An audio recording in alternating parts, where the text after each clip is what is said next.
जब हम इतिहास की पुस्तकों में सिकंदर के भारत अभियान के विषय में पढ़ते हैं तो इन पुस्तकों में यह मान लिया जाता है कि जब सिकंदर ब्यास नदी पर खड़ा था तब उसे ब्यास नदी के पूर्व में स्थित नंद साम्राज्य के बारे में ज्ञान था। सिकंदर न केवल नंद साम्राज्य की सैन्य शक्ति से परिचित था अपितु उसे नंद राजा एवं उसके राजवंश के इतिहास के बारे में भी ज्ञान था। परंतु जब हम सिकंदर के अभियान से जुड़े स्रोतों का विश्लेषण करते हैं तो हम पाते हैं कि यह सीधी जानकारी दुर्बल जान पड़ती है। वास्तव में इतिहासकारों के मध्य में इसी प्रश्न को लेकर विवाद है। ब्यास नदी के पूर्व क्या था, इस विषय में सिकंदर को कैसी जानकारी थी? क्या सिकंदर नंद साम्राज्य से अवगत था? प्रस्तुत वीडियो में हम इसी प्रश्न को खोजने का प्रयास करेंगे। लेकिन पहले आइए समझते हैं सिकंदर के भारत अभियान के समय उत्तर भारत की राजनीतिक स्थिति कैसी थी। 326 ईसा पूर्व की गर्मियों में सिकंदर ने क्रूर अभियानों के माध्यम से पंजाब क्षेत्र पर विजय प्राप्त कर ली थी और वर्षा ऋतु तक वह ब्यास नदी के पश्चिमी तट पर खड़ा था। पूर्वी भारत में इस समय नंदों का बोलबाला था। उन्होंने पिछले मगध राजवंशों की विस्तारवादी नीतियों को आगे बढ़ाते हुए प्राचीन भारत का पहला साम्राज्य बना लिया था। परंतु उनके राज्य की पश्चिमी सीमा कहां तक फैली थी, इसके विषय में हमें कोई जानकारी नहीं। हाँ, सीमित साक्ष्यों को देखते हुए यह तो सुनिश्चित है कि नंद साम्राज्य ब्यास नदी तक नहीं फैला था। अब आइए पश्चिमी स्रोतों का विश्लेषण करते हैं और देखते हैं यह क्या कहते हैं ब्यास नदी के पूर्व में क्या था इसके विषय में। इससे पहले यह जानना आवश्यक है कि जब हम सिकंदर के अभियान पर बात करते हैं तो हमारे पास केवल पश्चिमी स्रोत ही हैं। किसी भी भारतीय स्रोत में सिकंदर के भारत अभियान का वर्णन नहीं है। इसीलिए जो भी जानकारी हमें सिकंदर के भारत अभियान के विषय में मिलती है वह पश्चिमी स्रोतों से ही प्राप्त होती है। इतिहासकारों ने इन पश्चिमी स्रोतों को दो भागों में विभाजित किया है। एक भाग का नाम है ऑफिशियल ट्रेडिशन और दूसरे का वल्गेट ट्रेडिशन। इन दोनों भागों में जो अंतर है वह बहुत सरल सा है। यदि हम ऑफिशियल ट्रेडिशन की बात करें जिसका मुख्य ग्रंथ एरियन द्वारा रचित एनेबिसिस ऑफ एलेक्जेंडर है, तो इस ग्रंथ की रचना करते समय एरियन के जो स्रोत थे वह उन व्यक्तियों द्वारा लिखे गए थे जो एलेक्जेंडर के अभियान के समय एलेक्जेंडर के साथ थे। यदि हम वल्गेट ट्रेडिशन की बात करें तो इस परंपरा के जो ग्रंथ हैं उनके स्रोत भी वह व्यक्ति हैं जो कि एलेक्जेंडर के समकालीन हैं। परंतु यहाँ एक बहुत बड़ा अंतर है। जहाँ ऑफिशियल ट्रेडिशन के ग्रंथ के स्रोत वह समकालीन व्यक्ति हैं जिन्होंने एलेक्जेंडर के अभियान में भाग लिया था, वहीं वल्गेट ट्रेडिशन के जो स्रोत हैं वह भी एलेक्जेंडर के समकालीन तो हैं परंतु इन्होंने एलेक्जेंडर के अभियान में भाग नहीं लिया था। तो इससे हम कह सकते हैं कि वल्गेट ट्रेडिशन के जो मुख्य स्रोत हैं वह एलेक्जेंडर के समकालीन हैं, पर इन समकालीन स्रोतों के जो रचनाकार हैं वह एलेक्जेंडर के अभियान में नहीं थे। वहीं ऑफिशियल ट्रेडिशन के जो मुख्य स्रोत हैं उनके रचनाकार एलेक्जेंडर के अभियान में एलेक्जेंडर के साथ थे। तो यह अंतर इन दोनों प्रकार की परंपराओं में हमें देखने को मिलता है। तो जैसा कि मैंने पहले बताया, ऑफिशियल ट्रेडिशन का मुख्य ग्रंथ है एरियन द्वारा रचित एनेबिसिस ऑफ एलेक्जेंडर।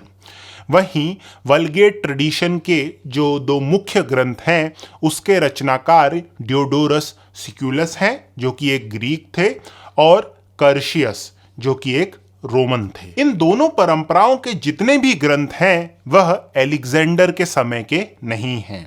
एलेक्जेंडर के लगभग 300 वर्ष बाद इन ग्रंथों की रचना की गई है। तो यह भी समझना हमारे लिए आवश्यक है। अब यदि हम इन दोनों परंपराओं में ब्यास नदी के पूर्व में क्या था इसके विषय में पढ़ते हैं तो जो जानकारी हमें प्राप्त होती है वह अत्यधिक आश्चर्यजनक है। यदि हम एरियन की बात करें तो वह अपनी एनाबिसिस ऑफ एलेक्जेंडर में हमें बताते हैं कि ब्यास नदी के पूर्व में जो राज्य था वह अत्यधिक उपजाऊ था। एरियन ब्यास नदी के पूर्व का जो भौगोलिक क्षेत्र है, कौन सी नदियां हैं इस क्षेत्र में, इसके विषय में कोई जानकारी नहीं देते। वहीं वलगेट परंपरा की बात करें तो यहाँ हमें भौगोलिक जानकारी दी गई है। हमें यह बताया जाता है कि ब्यास नदी के पूर्व में गंगा नदी स्थित है, परंतु इस विवरण में एक समस्या है। हमें यह बताया गया है कि ब्यास नदी पार करके एक रेगिस्तान पड़ता है और इस रेगिस्तान को पार करने में यदि हम कर्शियस की माने तो 11 दिन का समय लगता है। वहीं डियोडोरस के अनुसार 12 दिन का समय इस रेगिस्तान को पार करने में लगता है और इस रेगिस्तान को पार करके हम गंगा नदी पर पहुंचते हैं। अब इस विवरण से आप समझ सकते हैं कि किस प्रकार की जानकारी वलगेट ट्रेडिशन में दे दी गई है। ब्यास नदी के पूर्व के क्षेत्र में किस प्रकार की राजनीतिक स्थिति थी, इसके विषय में जो जानकारी हमें दी गई है इन दोनों परंपराओं में, वह भी भिन्न है।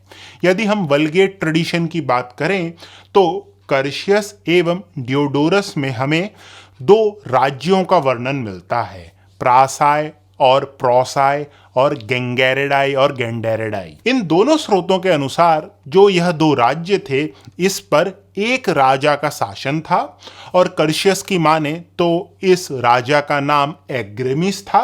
वहीं डियोडोरस इस राजा का नाम जेंड्रेमिस बताते हैं। इन दोनों स्रोतों में इस राजा के राजवंश के इतिहास के विषय में भी हमें बताया गया है और रोचक बात यह है कि इन स्रोतों के अनुसार इस राजवंश के विषय में जो जानकारी थी वह पोरस ने एलेक्जेंडर को दी थी। इन स्रोतों की माने तो पोरस ने एलेक्जेंडर को यह बताया कि इस राजवंश का जो प्रथम राजा था वह एक नाई था और इस नाई ने राजा की हत्या करने के पश्चात सिंहासन प्राप्त किया। पोरस का यह भी कहना था कि वर्तमान राजा की जो प्रजा है वह उससे घृणा करती है। अब यदि हम एरियन के ग्रंथ को देखें तो हम पाते हैं कि यहाँ पे दूर दूर तक किसी भी प्रकार के राजवंश का कोई विवरण नहीं है। एरियन का विवरण वलगेट परंपरा के विवरण से पूर्ण रूप से भिन्न है। एरियन के अनुसार ब्यास नदी के पूर्व में जो राज्य है उस पर अभिजात वर्ग का शासन है और यह अभिजात वर्ग अपना शासन संयम एवं न्याय से बनाए रखता है। तो यदि हम संक्षेप में देखें तो इन दोनों परंपराओं में जो हमें विवरण देखने को मिलता है वह पूर्ण रूप से भिन्न है। एक और ऑफिशियल ट्रेडिशन है जो अधिक जानकारी प्रदान नहीं करता और शासन व्यवस्था के बारे में पूर्ण रूप से भिन्न चित्रण प्रस्तुत करता है।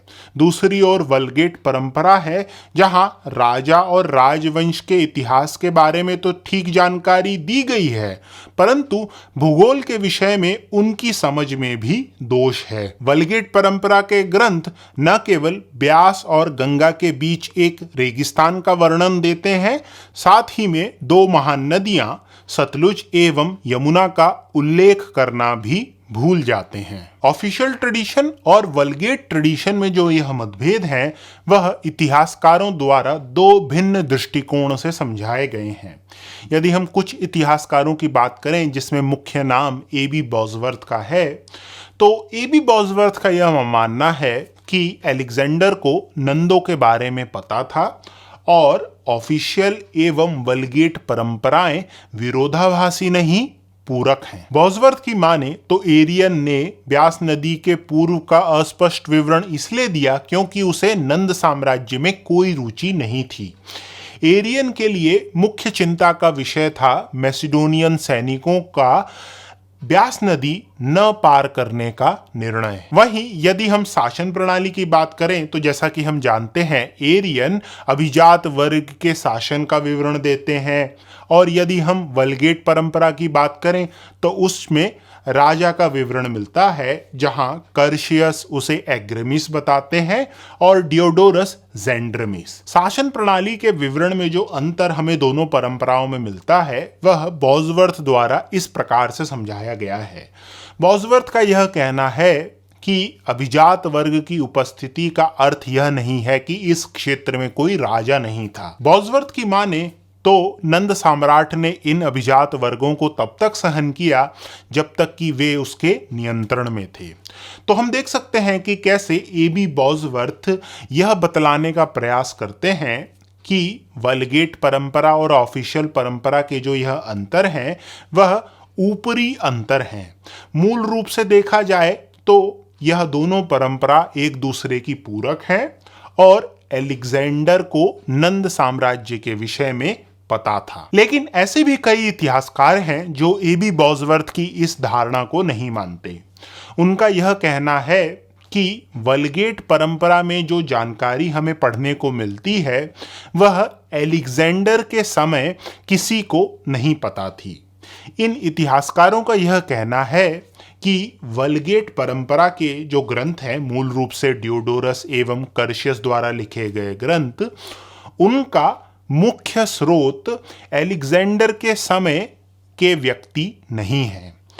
इन इतिहासकारों का यह मानना है कि वलगेट परंपरा के जो यह दो ग्रंथ हैं उनका मुख्य स्रोत मेगास्थनीज की इंडिका है और मेगास्थनीज की इंडिका के सहारे ही इन दोनों ग्रंथों ने नंद साम्राज्य के विषय में इतना सब कुछ लिखा है। इन इतिहासकारों के अनुसार यदि हमें वास्तव में जानना है कि अलेक्जेंडर को ब्यास नदी के पूर्व के विषय में किस प्रकार की जानकारी थी तो हमें सहायता लेनी होगी ऑफिशियल परंपरा की, क्योंकि ऑफिशियल परंपरा में हमें जिस प्रकार की जानकारी मिलती है वास्तव में उसी प्रकार की जानकारी अलेक्जेंडर के समक्ष भी थी। अर्थात अलेक्जेंडर ब्यास नदी के पूर्व क्या था इसके विषय में अधिक कुछ नहीं जानते थे और इसका यह भी अर्थ है कि अलेक्जेंडर को नंद साम्राज्य एवं नंद सम्राट के विषय में कुछ नहीं पता था। अब यदि आप मुझसे पूछें तो मेरा झुकाव उन इतिहासकारों के प्रति अधिक है जिनका यह मानना है कि अलेक्जेंडर को ब्यास नदी के पूर्व क्या था इसके विषय में अस्पष्ट जानकारी थी। परंतु अभी भी ऐसे प्रश्न हैं जिनका उत्तर अभी हम नहीं दे सकते। सबसे महत्वपूर्ण प्रश्न तो यह है कि अलेक्जेंडर को ब्यास नदी के पूर्व के बारे में क्यों कुछ जानकारी नहीं थी। यदि हम अलेक्जेंडर के पूर्व के अभियानों की बात करें तो हम पाते हैं कि अलेक्जेंडर की सेना का जो गुप्तचरों का तंत्र था वह अत्यधिक व्यापक था और इसी गुप्तचरों के तंत्र के कारण अलेक्जेंडर आगे के जो राज्य थे उनकी राजनीतिक स्थिति कैसी थी और उस क्षेत्र के जो भौगोलिक स्थिति थी वह कैसी थी इसके बारे में अच्छी जानकारी प्राप्त कर लेता था।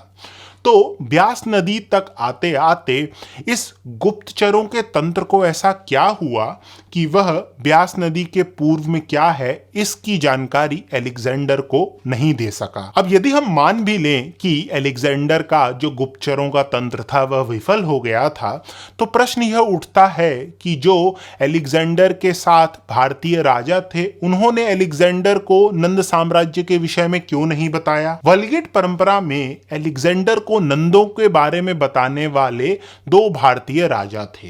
पहले राजा तो पोरस थे, इसके विषय में मैंने पहले ही चर्चा कर ली है। इसके साथ एक और भारतीय राजा थे जिसका नाम था फीगस। अब यदि हम इन दोनों राजाओं द्वारा दी गई जानकारी को देखें तो हम पाते हैं कि जो भौगोलिक जानकारी है वह गलत है। जैसा कि हमने देखा वलगेट परंपरा के जो दो ग्रंथ हैं उसमें बताया गया है कि ब्यास नदी पार करके एक रेगिस्तान आता है जिसको एक ग्रंथ में 11 दिन का समय पार करने में लगता है और दूसरे ग्रंथ के अनुसार 12 दिन में यह जो रेगिस्तान है वह पार होता है और इस रेगिस्तान को पार करने के बाद गंगा नदी आती है। तो इन दोनों ग्रंथों में सतलुज एवं यमुना का कोई वर्णन नहीं है। इस प्रकार की समस्या से यह तो स्पष्ट हो जाता है कि इतिहासकारों द्वारा जो दृष्टिकोण हमें दिया गया है, दोनों दृष्टिकोण की यदि हम बात करें तो वह पूर्ण रूप से सभी प्रश्नों का उत्तर दे पाने में सक्षम अभी नहीं है। अब यदि आप यह वीडियो देखेंगे तो आप सिकंदर के भारत अभियान को और अच्छे से समझ पाएंगे। यदि आपको यह वीडियो अच्छा लगा तो कृपया करके इस चैनल को सब्सक्राइब करें और इस वीडियो को लाइक करें। धन्यवाद।